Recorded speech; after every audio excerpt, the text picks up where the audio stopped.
मित्रों नमस्कार, मैं मुकेश उदैनिया सीधे बोल में आप सभी का स्वागत करता हूं और बिना लाख लपेटे सीधी बात लेकर आपके सामने हाजिर हूं।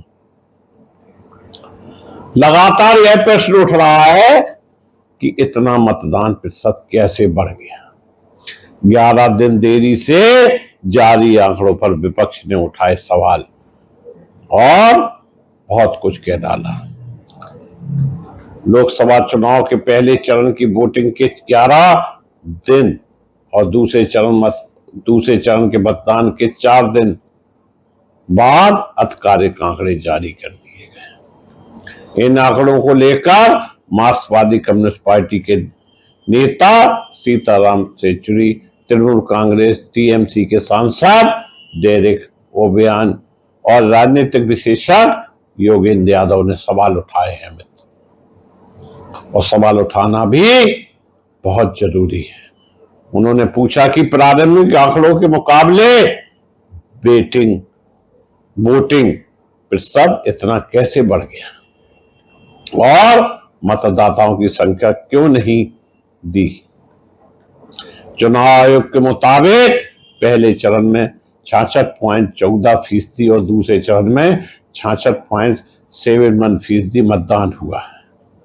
आयोग के मुताबिक चुनाव के पहले चरण में 1 से 2 सीटों के लिए हुए मतदान में 66.22% पुरुष और 66.07% महिलाएं मतदाताओं ने अपने मताधिकार का प्रयोग किया है मित्र, जबकि पंजीकृत ट्रांजेक्टर मतदाताओं में 31.32% ने मतदान किया है। वहीं 26 अप्रैल को दूसरे चरण का मतदान संपन्न हुआ, जिसमें 88 सीटों के लिए 66.90% पुरुष और मतदाताओं ने और 66.42% मतदाताओं ने अपने मताधिकार का प्रयोग किया है।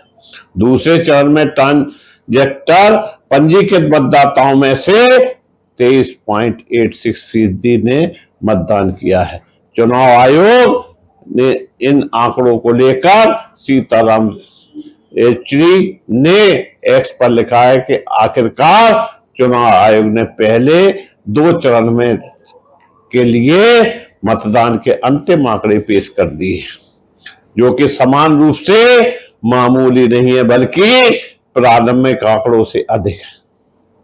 लेकिन प्रत्येक संसदीय क्षेत्र में मतदाताओं की पूर्ण संख्या क्यों नहीं बताई गई जब तक यह आंकड़ा ज्ञात ना हो कि मतदान फीसदी निरर्थक है। उन्होंने लिखा कि नतीजों में हेरफेर की आशंका बनी हुई है, जिसको लेकर तरह तरह के सवाल उठ रहे हैं, क्योंकि एक कहावत सुनी होगी, सैया वही कोतवाल तो डर काहे का। मोदी जी का चुनाव आयोग है, डरने की जरूरत नहीं है, क्योंकि गिनती के समय कुछ मतदान की संख्या में बदलाव किया जा सकता है। 2014 के प्रत्येक निर्वाचन क्षेत्र में मतदाताओं की कुल संख्या हमेशा चुनाव आयोग की वेबसाइट पर उपलब्ध होती थी। आयोग को पारदर्शी होना चाहिए और इस आंकड़ों को सामने रखना चाहिए। चुनाव आयोग देश का आयोग माना जाता है। चुनाव आयोग 140 करोड़ जनता जिस पर विश्वास करती है, यह भी चुनाव आयोग को सोचना होगा। एक अन्य पोस्ट में येचुरी ने लिखा कि मैं प्रत्येक निर्वाचन क्षेत्र में पंजीकृत मतदाताओं की पूर्ण संख्या की बात कर रहा हूं, डाले गए वोटों की संख्या नहीं, जो डाक और मत पत्रों की गिनती के बाद ही पता चलेगा। प्रत्येक निर्वाचन क्षेत्र में मतदाताओं की कुछ संख्या क्यों नहीं बताई जा रही है।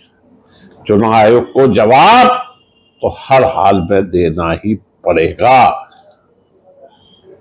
वहीं राजनीतिक विशेषज्ञ योगेंद्र यादव ने एक्स पर लिखा, मैंने 35 वर्षों में भारतीय चुनाव को देखा और अध्ययन किया है। प्रारंभिक मतदान दिवस शाम और अंतिम मतदान आंकड़ों के बीच 3 से 5% अंकों का अंतर असमान नहीं होता। हमें अंतिम आंकड़ा 24 घंटे के भीतर मिल जाता था। इस बार असमान और चिंताजनक है वह यह है कि पहला और अंतिम आंकड़े जारी करने में 11 दिनों में देरी दूसरे प्रत्येक निर्वाचन क्षेत्र और उनके खंडों के लिए मतदाताओं और डाले गए वोटों की वास्तविक संख्या का खुलासा न करना मतदान फीसदी चुनावी ऑडिट में मदद नहीं करता। हाँ, यह जानकारी प्रत्येक बूथ के लिए फॉर्म 17 में दर्ज की जाती है और उम्मीदवार के एजेंट के पास उपलब्ध होती है, लेकिन डाले गए वोटों और गिने गए वोटों के बीच हेराफेरी या विसंगति की किसी भी संभावना को खत्म करने के लिए चुनाव आयोग ही समय पर डेटा दे सकता है, देना चाहिए। आयोग को इस अत्यधिक देरी और रिपोर्टिंग प्रारूप में अचानक बदलाव के लिए भी स्पष्टीकरण देना होगा। राज्यसभा सांसद कपिल सिब्बल ने चुनाव आयोग पर सवाल उठाए। उन्होंने कहा कि 11 दिन के बाद आयोग की वेबसाइट पर वोट का डेटा आ रहा है। ऐसे में मेरा सवाल है कि 11 दिन बाद डेटा क्यों आया? आज के दिन किसी भी संस्था पर जनता को भरोसा नहीं है। कोर्ट ने वहीं यह बात भी आई कि सुप्रीम कोर्ट ने कहा था कि लोगों को चुनाव आयोग पर भरोसा रखना चाहिए। पहले चरण की वोटिंग के बाद इसका डेटा 11 दिन बाद आया है। इसमें बताया गया है कि कितने प्रतिशत वोट पड़े हैं, लेकिन कितने वोट डाले गए थे यह नहीं बताया गया। इसका कारण मैं नहीं जानता। उन्होंने आगे कहा कि हम चुनाव आयोग पर विश्वास रखेंगे, लेकिन आयोग को प्रेस कॉन्फ्रेंस करके बताना चाहिए कि 11 दिन डेटा जारी करने में क्यों लग गया।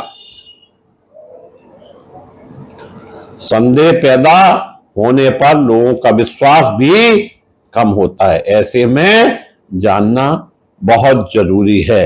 जबकि सुप्रीम कोर्ट में जब ईवीएम और वीवीपैट को लेकर बहस छिड़ी हुई थी तो सुप्रीम कोर्ट ने साफ तौर पर कहा था कि चुनाव आयोग पर भरोसा रखना चाहिए और निश्चित रूप से यह देश की बात है जहां चुनाव हो रहे हैं और चुनाव में निष्पक्षता होनी ही चाहिए, सरकार किसी की भी बने।